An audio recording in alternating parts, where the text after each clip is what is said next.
Everybody, welcome back to Contest Prep University. Joe Klemczewski again with Adam Atkinson, episode 4 in our series on hard truths about prep. This last one's tough. I was just joking offline. It's kind of a knife in the heart to hear this. Most people in this sport will not win.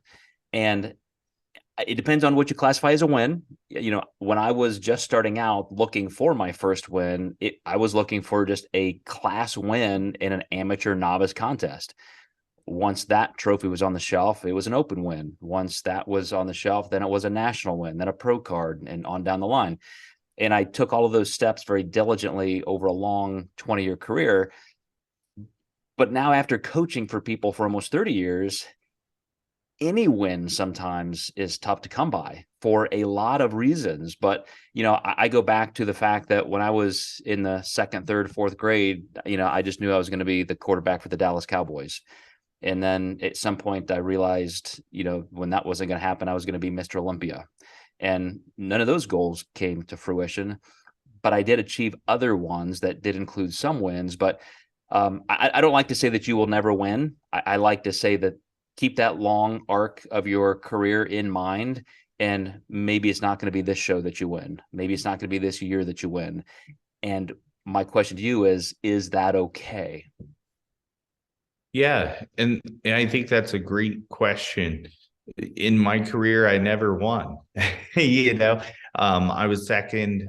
There was also only the option for bodybuilding back when I competed. And much like it was for you, there just weren't many options. So all the guys were in one big class of, 24 to sometimes 30 of us, depending on how big the show was. But I miss those days of bodybuilding, actually. But yeah, I think that shouldn't discourage anyone from competing, because you can always get better. You can always go to the right show and maybe win. And that's a thrill,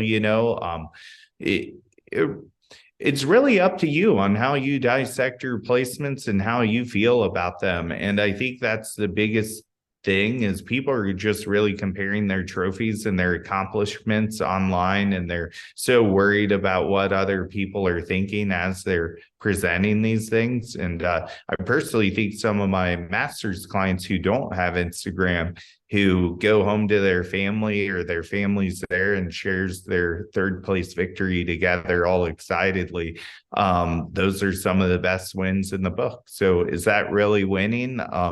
I think it is, Oh man, such a good point. And, even what you said initially, in that it depends what you're comparing it to, because I have a lot of competitors, a lot of clients who come just right out of the bushes, from nowhere, first contest, and they won an IFBB pro card. And a lot of these competitors going to national level shows, and they're qualifying, they're doing well, and they just keep getting hard second places or thirds, or sometimes, at a tough show, missing altogether a top 5. Yet these are people who could be winning pro shows in a different organization, in a drug-free organization, for example. And so it just depends where you want to go, because there are wins that, could be yours to be had.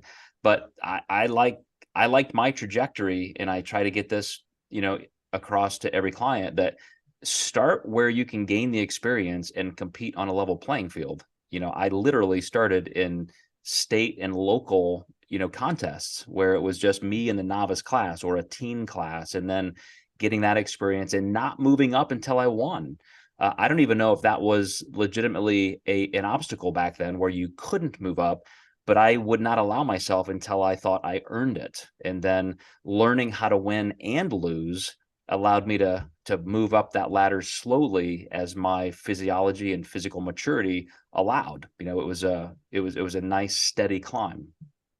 Yeah, I think a lot of people get caught up as there's only one federation to do. And I've had people that have been with me for so gosh darn long that they're getting older, they're getting more mature. And I'm like, why don't you do a master's OCB and go and get your pro card?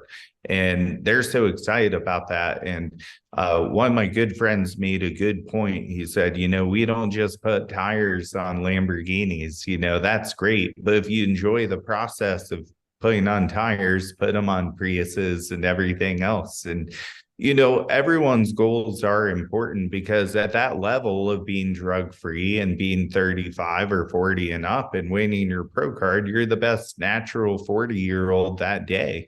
And yeah, are there higher levels than that? Absolutely. But you can at least comparatively say on a fair standpoint that that's a great accomplishment. Absolutely. And just take it a step at a time. All right, guys, we have one more episode, and this one is going to be maybe our most dire. So hang in there with us, one more, and we will wrap up this series. We'll see you next time in Contest Prep University.